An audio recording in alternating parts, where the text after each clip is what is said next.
Alhamdulillahi Rabbil Alameen.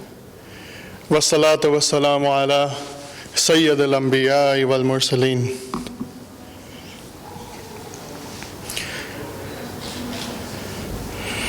Inna Allaha wa malaikatahu yusalluna ala nabi. Ya ayyuhallazina amanu sallu alayhi wa sallimu taslima. Allahumma salli ala Sayyidina Mawlana Muhammad wa ala Sayyidina Mawlana Muhammad. Barik wa sallim. Rabbi shrah li sadri wa yassir li amri wahlul uqdatam min lisani yafqahu qawli. Dear respected brothers and sisters, distinguished guests, Assalamu alaikum wa rahmatullahi wa barakatuh. Now I know what you meant. Assalamu alaikum wa rahmatullahi wa barakatuh.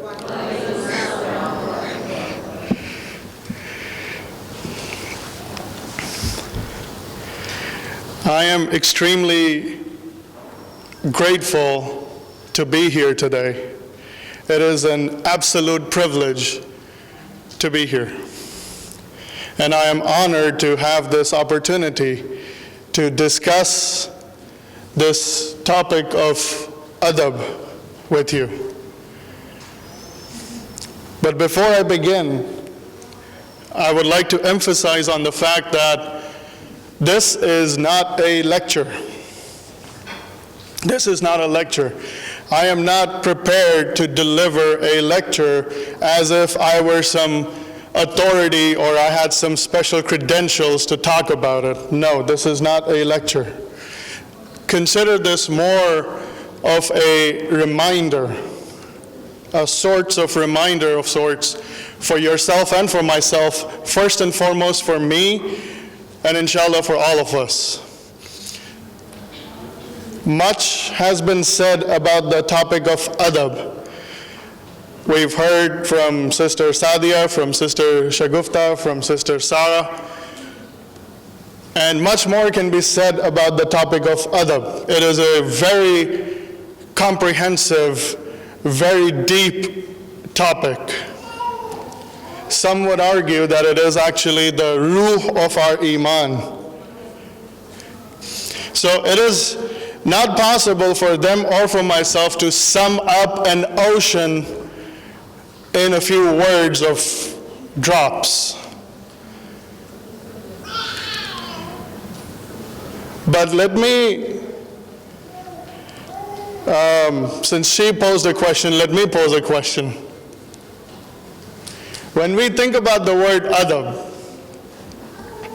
and I'm not going to ask you to respond to me, but I do want you to think about it. I want you to take a moment to think about it. When you think about the word adab, what comes to your mind? Give it a second and think about it. What comes to your mind? A lot of it was already discussed. Sarah, you stole my thunder. A lot of it was already discussed. We didn't coordinate this. Apparently we think alike though. But think about the word adab and what comes to your mind. So I know we talked about a lot of things, and we talked about adab being manners. We talked about adab being behavior. We talked about adab being discipline. We talked about adab being respect. What else comes to mind when you think about adab? Reverence, you revere something, you hold something sacred or holy. That is also a factor of adab. What else comes to mind when you think of adab? May I present a couple of other options, so to speak. When you think of adab, love, does love come to mind? Love is a component of adab. Affection is a component of adab. Having something dear to you, something sacred to you, something dear and near to you is a component of adab. Another component of adab is surrender. Surrender. Another component of adab is self-analysis. It's self-analysis. Another component of adab is self-sacrifice. Self-sacrifice. So adab has within itself respect, reverence. Adab within itself has manners, akhlaq, khuluq. It has love, it has affection, it has surrender, it has analysis, it has selflessness, it has self-sacrifice. Point being that adab is an all-inclusive word that cannot be properly, adequately, or sufficiently be defined or translated. In order to get adab, you may or we may translate it to manners, but we need more than manners. Adab is more than manners. We can translate it to respect, but it is more than respect.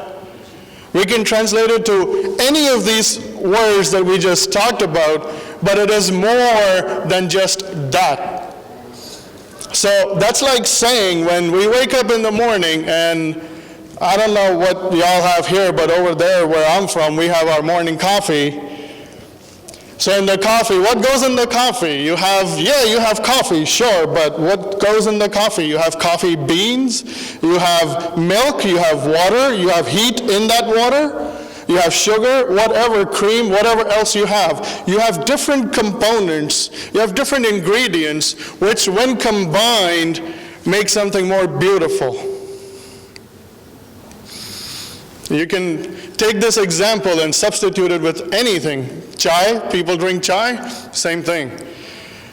Similarly, for example, if you have a painting of sorts, for example, so yeah, you have a beautiful painting, great, sure, awesome, but what goes into that painting? Your painting has, of course, it's going to have the size and the structure and the dimensions. It's also going to have the paint. It's also going to have a picture, a rough sketch and a fair sketch. And it's going to have colors, and it's going to have light and dimensions and reflections and perspectives. It's going to have all of those things, and they have to come into a complete unison in order for it to be called a painting. We all came here today, probably in a vehicle, let's say a car, for example. So you have a car, for example. That car, yeah, you have a car, awesome, but what does that car have? That car has a door, it has a door handles, it has a window, it has a windshield, it has a steering wheel, it has tires, it has an engine. You have all of those things that when combined becomes a car. Similarly, you have all of those things that when combined become adab. All of those things combined become something more beautiful, something more efficient, something more wholesome, something more applicable. So you don't want to think of adab as just manners, because in terms of a car, all you will have is a door. A door is not a car. A tire is not a car. An engine is not a car. Yes, they are all important to having a car, but they are not the car on its own. So to understand adab, I wanted to take this moment to break it down, to emphasize on the point that adab is more than just a translation. Adab is more than just manners or respect or love or affection. It is more than that. And to be very honest with you, it is the need of the hour.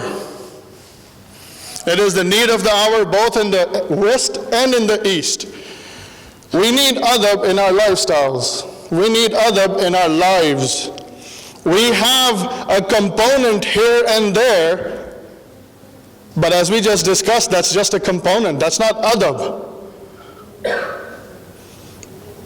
And even when we have adab, even when we implement adab, we don't just want adab now, do we? We don't want just a 1975 Nissan. We want a 2015 BMW, don't we? We want the perfection of everything. We want the best of everything. So why settle for something less than perfect when it comes to our religion, when it comes to our deen?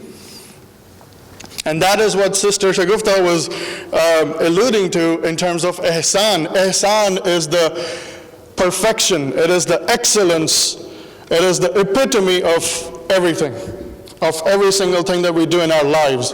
So when we talk about adab, we want the perfect manners. We want the perfect akhlaq. We want the perfect obedience. We want the perfect respect. We don't want to do a half job. We want to complete that job. We want a kamil, mukammal adab. So think about all of these examples. Think about all of these words, all of these definitions that we talked about. So let's say, for example, manners. Let's break it down. Let's talk about one at a time. For example, manners. What does it mean to have good manners? If you have good manners, for example, in Urdu we have a kahavat, jab do bade baat karte hain to छोटे को बीच में नहीं बोलना चाहिए, which roughly translates to when two elders are speaking, the younger one should be quiet. So it is a component of adab. It is a component of respect and manners that when two elders are talking, the younger one doesn't want to interrupt, should not interrupt. What does that mean though? What does that mean? What does that teach us? If I am the youngster, what does that teach me? It teaches me to be mindful of my environment. It teaches me to look at who's talking. It teaches me to be more careful of my words and my choice of words. It teaches me to not interrupt when two other elders are talking. So manners teaches us mindful of our environment. It teaches us look who's talking. It teaches us please don't interrupt. It teaches me self-control. Similarly, the example that Sister Sadia gave, when your mother, for example, says, go do something, whatever that something is, we sometimes don't do it. That's just plain and simple. We don't do it. In your example, you said first call or second call. I'm going to take an extreme example. We don't do it. That's also part of adab, or the lack thereof, that we don't do something. So think about it as not doing something. Think about it as your mother asks you to do something and you don't want to do it, but you do it anyway. Now we flip the example. First you were not going to do it. Now you do it even though you don't understand it. Even though you don't want to do it maybe. So adab teaches us to do what is asked of us to do, even if we don't want to do it. Or, worst case scenario, adab demands us to do something, even if we don't understand it. But we have to do it. That is adab. So if I have been asked to come here and deliver this, to have this discussion, I don't understand why I was chosen. I'm certainly not worthy of this honor. But I wasn't given an option. I was told to do it by somebody very special to me. And I didn't question it. I said, okay. I still don't understand why I'm here, but here I am. So that's part of adab that I am showing towards somebody special to me, that I do something even though I don't quite understand why I'm supposed to do it. That's manners, that's respect. We also talked about love. Think about love for a second. Take a moment and think about something that you love. Something that you love, whether it's a person, whether it's your mother, your father, your husband, your wife, your sister, your brother, your kids, whomever, somebody you love. Or maybe it is something that you love. Maybe you love your car, your house, your job. whatever, something that you love, or maybe a city, a place. Oh yeah, Europe is so beautiful, Switzerland is so beautiful, whatever, I don't know. Think of something that you love. Do you have that picture in your head? I see half of you are smiling. The other half of you are still trying to picture it.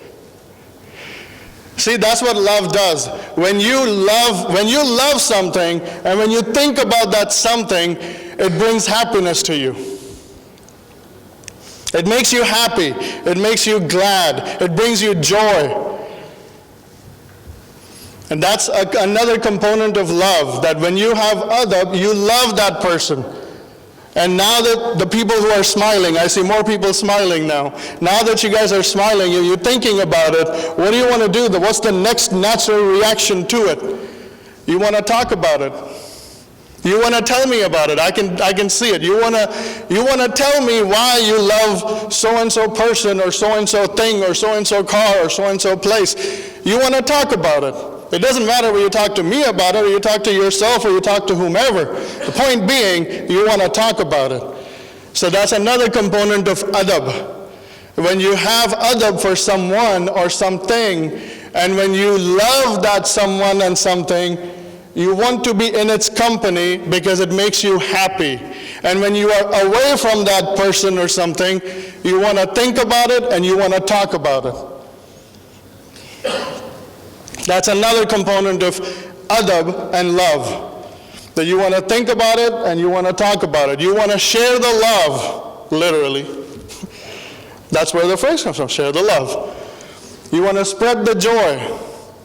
So that's another component of love, of adab.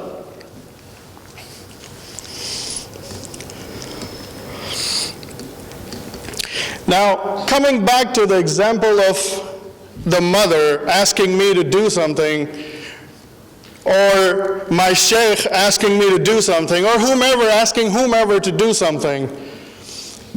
Yes, out of respect, you yield to it, you do it, even if you don't quite understand it, you don't quite know why or how or what to do, but you still do it anyway. What happens then, the natural reaction, the consequence, is that of surrender. You surrender. I don't understand, but I'll surrender and I do it. That's the natural outcome of adab. You surrender. When something is asked of you, you surrender to it. If you don't surrender, if you resist, that's not adab. That's retaliation. So when you spread your arms like that, that's resisting. Adab is folding your arms. To resist is that. And to adab, to have adab is this. You fold your arms. You surrender. You submit.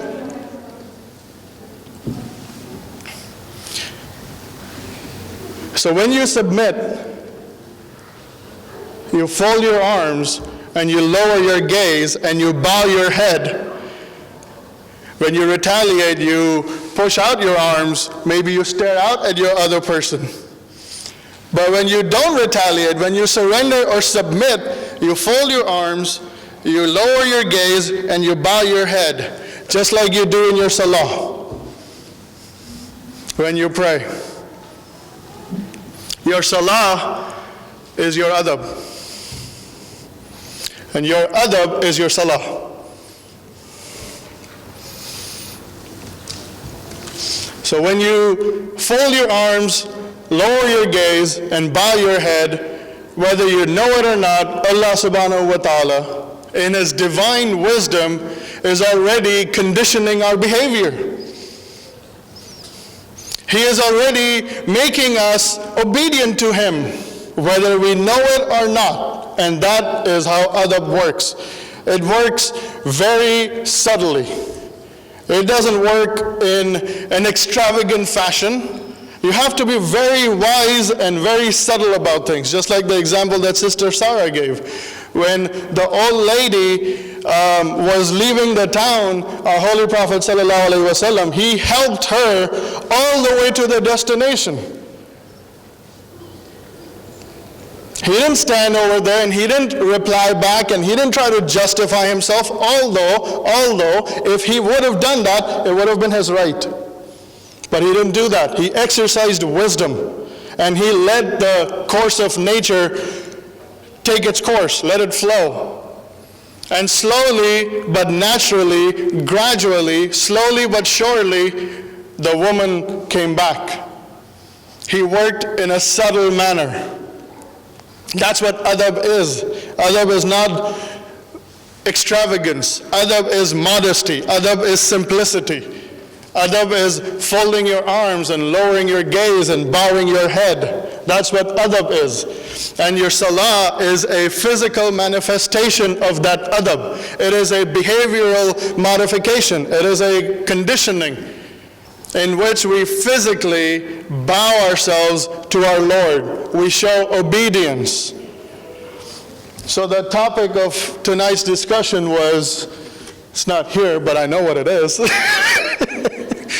It was supposed to be along the lines of the role of adab in our deen and the implementation of adab in ourselves, in our lives, physically, mentally, and spiritually. So this was the physical part. The physical manifestation of adab is the salah. What happens mentally though? What about mental? Where's the mental exercise? Where's the mental conditioning? When somebody asks you to do something and you do it anyway, even if you don't like it, or even if you don't understand it, how am I going to like something or dislike something if I don't understand it? So it's not a matter of liking or disliking. It's not even a matter of understanding. It's a matter of doing it. Do it. Even if you don't understand it, do it. Why? Because it has been asked of you to do it. So adab teaches us obedience. Surrender. Again, surrender. What does Islam mean? Islam means submission. Submission to our Lord. What does a Muslim mean? Muslim means he who surrenders, he who submits. Adab makes us submit. Adab makes us Muslims. Adab takes an ordinary person and makes him or her a Muslim. And it takes a good Muslim and makes them a better Muslim. That's what adab does. It reconditions us. It conditions our behavior. So it takes a person, makes them a good Muslim, and it takes a good Muslim, makes them a better Muslim. And it does it not just physically, but it does it physically, mentally, and spiritually, and all three are a self-reinforcing cycle. One reinforces the other. You can't have one without the other, and you can't have the other without the third. You have to have all three, the X and the Y and the Z axes. You have to have all three. So the mental manifestation of adab is the fact that when Allah or His Messenger commands us to do something, we do it. Even if we don't understand it, we still do it anyway. And we do it simply based on the fact that look who is commanding. That's all that matters. Look who is commanding. It doesn't matter what they said. What matters is I have to do it. That is not to say that Islam discourages critical thinking. No, that's not what I'm saying. You want to find out the reasons behind commandments? By all means, go ahead and do so. That's okay, but that's a different conversation.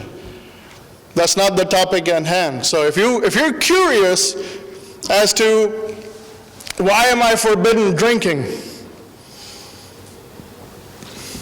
go find out. Nobody's stopping you. So, by that same token, if you want to take a moment and think about it, just think about it. Why can't I drink? Why is alcohol forbidden?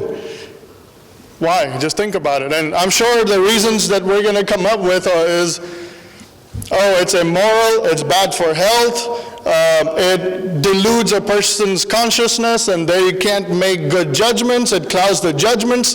First learn adab, then learn knowledge. 18 years, and he says, after learning knowledge for 2 more years, I wish I could go back and learn the adab for 2 more years. That's how complete adab is, and that's how wholesome adab is, and that's how concrete adab is. And adab, yeah, कहने को तो 3 हरूफ है, alif, dal, ba. Who cares? What do you mean who cares? इसी के अंदर एक समंदर है, इसी के अंदर एक समंदर है, और एक जिंदगी लग जाती है तो भी ये मुकम्मल नहीं होता, तो भी इसको फुली पाया नहीं जा सकता। लेकिन जिन्होंने पा लिया और जो उसके कमाल को पहुंचे, जिन्होंने अदब को पा लिया और जो उस अदब के कमाल को पहुंचे, वो वलीउल्लाह बने, वो वलीउल्लाह बने। कि अदब इंसान को लेकर उसके अंदर से तमाम खराबियां निकाल के उसको खाली पुतला बना देती है, खाली एक वेसल है, खाली एक कंटेनर बनाकर सारी उसके अंदर अच्छाइयां भर देती है।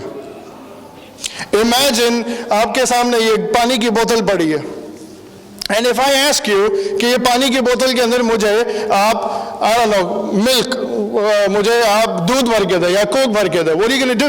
You are gonna have to first empty that water bottle.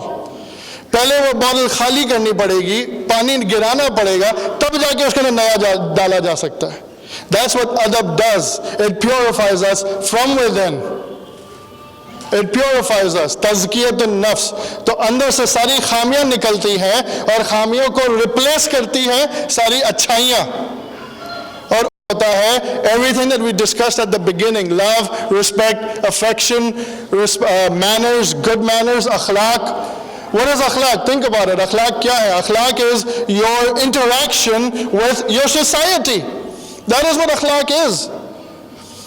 It is a self-analysis, and it identifies areas of improvement, and then it encourages you to ethics to your surroundings, whether it be animals, whether it be shajar, hajar, shamso qamar, nabatat, jamatat, haywanat, insan, whatever.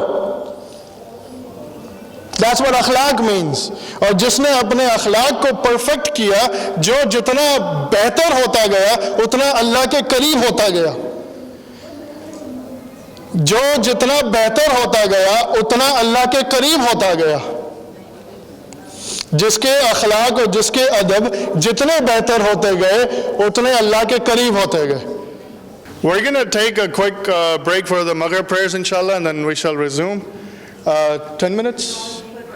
Okay, namaz ka ihtimam is going to be right here at the back, and then inshallah we'll resume. Bismillahirrahmanirrahim. Assalamu alaikum and welcome back. I would like to, I'm extremely sorry to break you in the middle of the speech, but when the call for prayer comes, we leave everything and we go for namaz first. I'm sure you agree with us on this. So I would again like to request Brother Zeeshan to please come and continue with his inspiring lecture. तो बात हो रही थी अदब और अखलाक पर कि जिसका जितना आला अदब उतना वो अल्लाह के करीब होता चला जाता है। और अल्लाह के मुक़र्रब बंदों की निशानियों में से एक निशानी ये है कि वो जेनरस होते हैं और खल्क के साथ बहुत ज़्यादा फेयर होते हैं। And they are like the sun जो बिला तफरीक सबको रोशनी पहुंचाता है, and they are like the हवा जो बिला तफरीक हर एक को हवा पहुंचाती है और ज़िंदगी बख्शती है। तो जो जितना आला अदब का हामिल, जिसका अदब जितना कमाल को पहुंचता है, जितना अखलाक उसका बेहतर से बेहतरीन होता जाता है, उतना वो अल्लाह के करीब होता जाता है। और इसीलिए कुरान पाक में अल्लाह ताला ने फरमाया इन्नका लअला खुलुक़िन अज़ीम, कि we have appointed you on the highest of akhlaq.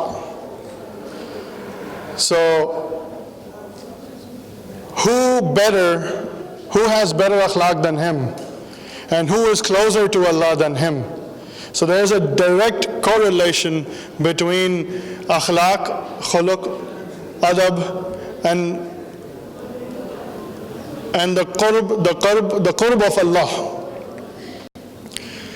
तो जितना अल्लाह के करीब अगर इंसान होना चाहे उतना बेहतर है उसके लिए कि वो अपने आमाल और अपने अहवाल अपने साथ और अपने अतराफ़ के साथ उसको बेहतर कर ले।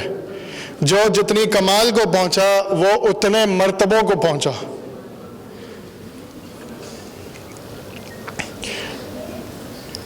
और हदीस comes to mind I'm just improvising, none of this is scripted now.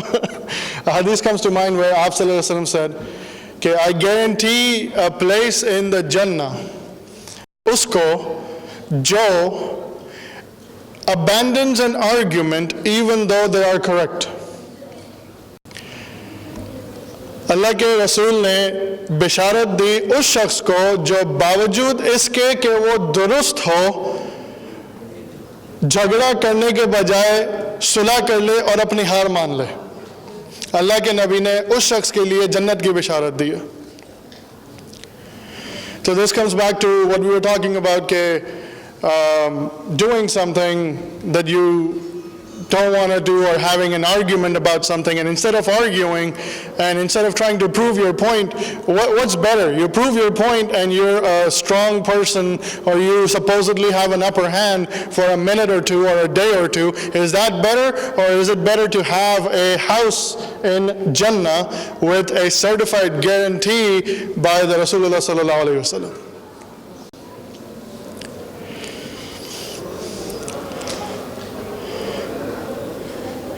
So there's a lot that can be said about adab. I tried to present a new perspective, एक नया ज़ाविया पेश करने की कोशिश की उस चीज़ के बारे में जिसको हम बहुत lightly लेते हैं, जिसको हम we don't give it much importance. हम समझते हैं कि why do I need it? I don't need it. उसके बगैर भी काम तो चल रहा है ना। तो काम चलाना तो सिर्फ मकसूद नहीं है ना, काम तो नहीं चलाना ना। 75 की निशान तो किसी को नहीं चाहिए ना, 2015 की BMW चाहिए ना सबको। और चाहिए क्यों नहीं चाहिए, बिल्कुल चाहिए। जब देने वाला मना नहीं कर रहा तो हम लेने से क्यों घबराएं।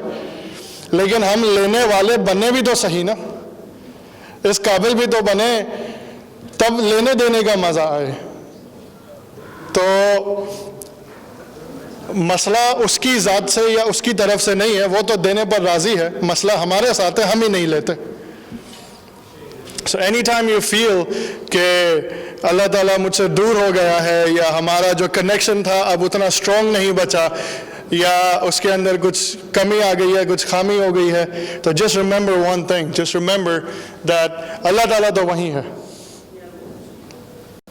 He is right there where he was before and where he was always be. He's right there. You're the one who must have moved. आप ही मूव हो गए हो, आप ही दूर हो गए हो. तो अल्लाह ताला तो चाहता है कि उसके बंदे उसकी तरफ रुजू करें, उससे राब्ता करें, उसकी तरफ पलट कर आएं, और अल्लाह ताला बहाने बहाने से अपनी मखलूक को अपने पास बुलाता है. और अदब उन बहानों में से, बहाना for lack of a better word, is actually a method, it's a tool. So adab is a tool which we can use and utilize to fix our lives and to fix our lives of the lives of our people around us and the surroundings and the environment. Adab is a tool that's going to fix everything, not just here, but also in the hereafter.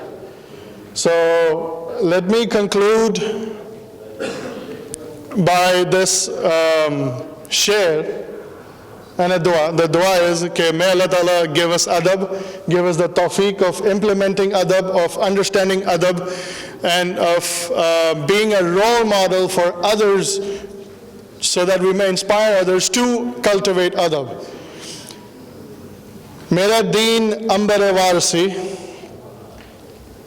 मेरा दीन अंबर वारसी बखुदा है अदब मुहम्मदी.